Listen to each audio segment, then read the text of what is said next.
Bapak Senta, Bapak Presiden Direktur, sekali lagi izinkan kami menyampaikan terima kasih kami atas uluran tangan dari PT SPS kepada dunia pendidikan. Mudah-mudahan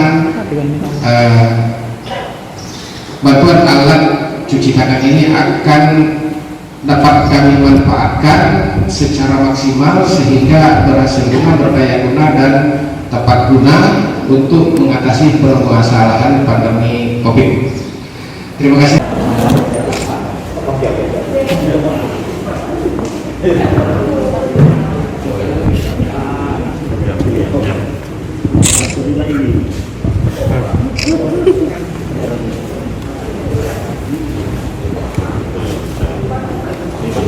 Selanjutnya penyerahan berita acara. Tes dulu sih kok, bagus nggak hasilnya coba.